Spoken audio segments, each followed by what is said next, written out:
আসসালামু আলাইকুম। আমার মিশরীয় ফার্মি মুরগির আজকে পূর্ণ 4 মাস পূরণ হলো। তো যে দেখতে পাচ্ছেন যে ছাদের উপরে বৃষ্টি পড়তেছে, তারপরে একটু ঘরটা খুলছি, তো এর ভিতর থেকে বের হয়ে গেছে। তো 4 মাস একদম 120 দিন আজকে পূরণ হলো। তো আমার মনে হয় যে হয়তো বা 10-15 দিন বা 10-15 দিন পর থেকে আমি একটা দুইটা ডিম পাওয়া আশা করি। আর আমি গোয়ার ফিড দিচ্ছি। তো গোয়ার ফিটে এখনও ডিম না পারা পর্যন্ত আর কি লেয়ার 1-1 দিব না। তো আমি গরম পড়তেছিল, গরমের জন্য আলাদা একটা পানি দিচ্ছি যাতে এরা একটু গোসল টোসল গায়ে পানি টানি ছিটাইতে পারে। আর এখান দিয়ে নতুন একটা বাঁশ দিছি, আর মাছাটা সরাই দিছি। আমার মুরগির একটা পা আর কি মাছার মধ্যে চলে যাওয়ার পরে আমি ওটা সরাই ফেলি। তো এই যে খাবার দিছি দুপুরবেলা এখন। আর এটা থেকে ডিম পাওয়ার পরেই মূলত আমি হচ্ছে লেয়ার 1-1 খাবো। তো এখন পর্যন্ত মাশাআল্লাহ আলহামদুলিল্লাহ ঠিক আছে সব কিছুই।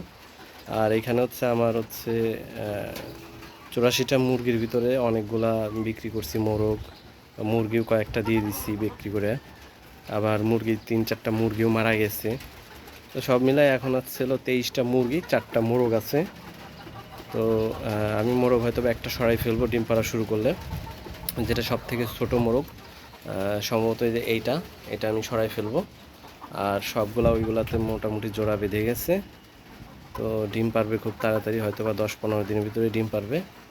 তো এখন পর্যন্ত সব কিছু মিলে আলহামদুলিল্লাহ। আর আমি হিসাব করছি, সব কিছু হিসাব করার পরে আমি দেখলাম যে আমার প্রতিটা পিস মুরগিতে এখন পর্যন্ত 120 দিনে 429 টাকা 31 পয়সা করে পড়ছে।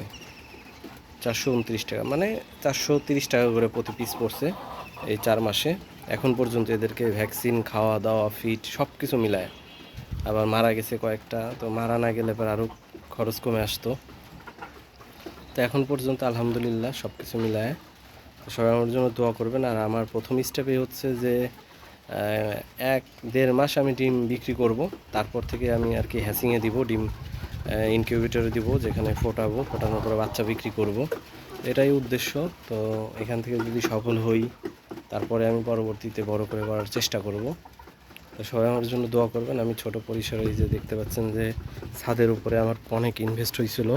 তো এখন মোটামুটি গত বছর থেকে এই বছরে বুঝতে পারে আর কি অনেক খরচ টরচ কমাই দিছি। এখন সব কিছু মিলাই ভালো আছে। তো সবাই আমার জন্য দোয়া করবেন। আর ডিম আসলে আমি অবশ্যই একটা ভিডিও দিয়ে জানাবো, যদি একটা ডিম পাই সেই অনুভূতিটা অবশ্যই আপনাদের জানাবো। তো সবাই ভালো থাকবেন আর আমার জন্য দোয়া করবেন। যদি কোনো সমস্যা হয় বলবেন। আমি যে এইগুলা ইটগুলা সরাই দিছি, কারণ এখানে বৃষ্টির পানি ছিটা পড়ে, যার কারণে পানিগুলো এই পাশে ওই পাশে ড্রেন করা আছে, বের হয়ে যাবে। আর এইগুলা লিটারে যাতে পানি না পড়ে এই জন্য এইভাবে দিছি। তো সবাই ভালো থাকবেন। আল্লাহ হাফেজ।